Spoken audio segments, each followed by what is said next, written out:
lupa like, subscribe, dan aktifkan loncengnya. Selamat datang kembali di channel ini, dan seperti biasa di channel ini banyak sekali membahas mengenai materi matematika, khususnya untuk materi matematika pada jenjang SMP.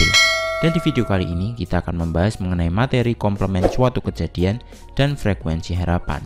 Jadi tujuan di video pembelajaran kali ini, yang pertama kita dapat memahami pengertian komplement suatu kejadian, kemudian yang kedua kita dapat menentukan peluang komplement suatu kejadian, kemudian yang ketiga kita dapat memahami pengertian frekuensi harapan, dan yang keempat kita dapat menentukan nilai frekuensi harapan dari suatu kejadian. Kita masuk ke materi mengenai komplement suatu kejadian. Jadi komplement kejadian A itu pengertiannya adalah kejadian bukan A. Jadi contohnya supaya lebih mudah, kejadian hujan. Jadi komplementnya itu adalah kejadian tidak hujan. Atau misal contoh yang lain, kejadian Gunung Merapi meletus. Berarti komplementnya adalah kejadian Gunung Merapi tidak meletus. Kemudian untuk memahami hubungan kejadian A dengan komplement kejadian A, perhatikan tabel berikut ini. Yang pertama, percobaan untuk pelemparan sebuah uang logam. Jadi PA-nya ini adalah kejadian, untuk yang ini adalah kejadian muncul gambar ya. Jadi P gambar itu artinya kejadian muncul gambar. Peluang untuk muncul gambar itu kan 1/2, kita sudah belajar di peluang teoritisnya.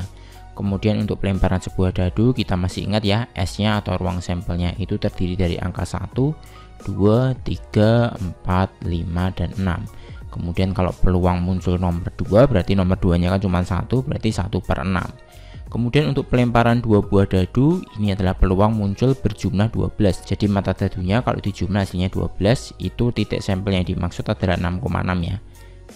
Kemudian NS-nya atau banyaknya anggota ruang sampel itu ada 36, jadi peluang berjumlah 12 itu ada 1/36.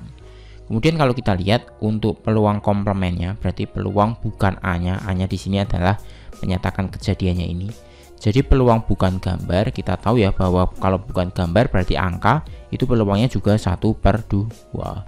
Kemudian untuk pelemparan sebuah dadu, di sini adalah peluangnya nomor 2 itu 1/6. Kalau peluang bukan nomor 2 itu adalah 5/6. 5/6 ini terdiri dari angka 1, 3, 4, 5, 6. Karena bukan nomor 2 berarti bisa nomor 1, 3, 4, 5, 6. Ada 5, kemudian NS-nya 6.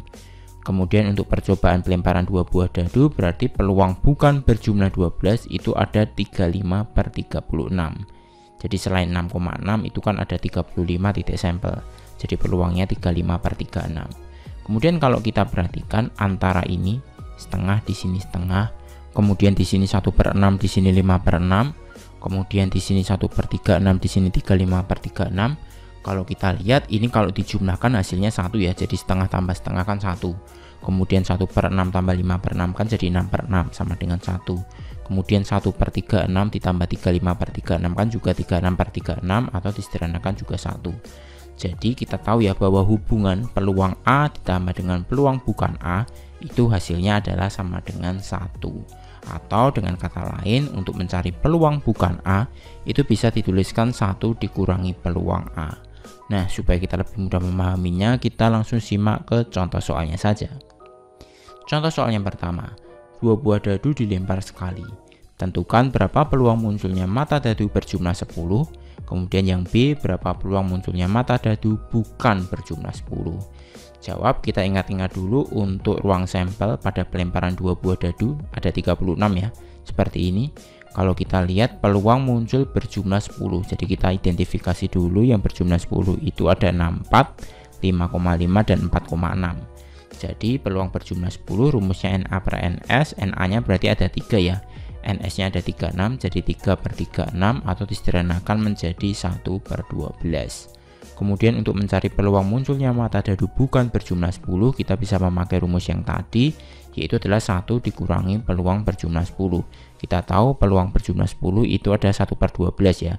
Jadi 1 dikurangi 1/12, kita samakan penyebutnya jadi seperti ini, 12/12 dikurangi 1/12, sehingga hasilnya adalah 11/12. Jadi peluang bukan berjumlah 10 itu adalah 11/12. Contoh soal yang kedua. Badan Meteorologi, Klimatologi, dan Geofisika memperkirakan bahwa peluang Gunung Semeru akan meletus itu adalah 0,4. Pertanyaannya, tentukan peluang Gunung Semeru tidak akan meletus. Jadi di sini meletus 0,4, pertanyaannya adalah tidak akan meletus. Jadi jawab kita pakai rumus yang tadi, peluang tidak meletus berarti 1 dikurangi peluang meletusnya. Jadi 1 kita kurangi dengan 0,4 diperoleh hasilnya 0,6. Jadi peluang Gunung Semeru tidak meletus adalah 0,6. Bisa dipahami ya. Next kita masuk ke materi frekuensi harapan. Jadi frekuensi harapan itu adalah banyak kejadian yang diharapkan muncul dalam suatu percobaan. Jadi yang dimaksud dengan kejadian yang diharapkan muncul itu saling terkait dengan peluang teoritisnya ya. Kemudian untuk simbol frekuensi harapan itu biasanya disimbolkan seperti ini, F kemudian H kecil. Kemudian untuk menentukan frekuensi harapan itu dirumuskan seperti ini ya. Jadi FHA itu adalah peluang A dikali N. Keterangannya seperti ini, A itu merupakan kejadian yang diinginkan.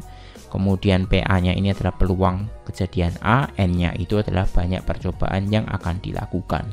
Supaya kita lebih mudah memahaminya, kita langsung ke contoh soalnya saja. Contoh soal yang pertama seperti ini. Sebuah percobaan dilakukan dengan melambungkan sebuah koin, tentukan peluang sisi angka, sisi gambar, kemudian frekuensi harapan munculnya sisi angka jika koin tersebut dilambungkan sebanyak 50 kali, kemudian frekuensi harapan munculnya sisi gambar jika koin tersebut juga dilambungkan sebanyak 50 kali.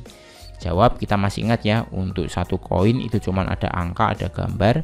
Jadi peluang muncul sisi angka itu mudah sekali, yaitu adalah 1/2. Begitu juga untuk peluang sisi gambar, yaitu 1/2 juga. Kemudian yang C, frekuensi harapan jika dilambungkan sebanyak 50 kali. Kita bisa tuliskan rumusnya seperti ini, frekuensi harapan angka berarti peluang angka dikali N. N di sini artinya banyaknya percobaan. Jadi peluang muncul angka kan 1/2, banyak percobaannya 50. Ya udah tinggal dikali aja. 1/2 dikali 50 diperoleh hasilnya 25 kali.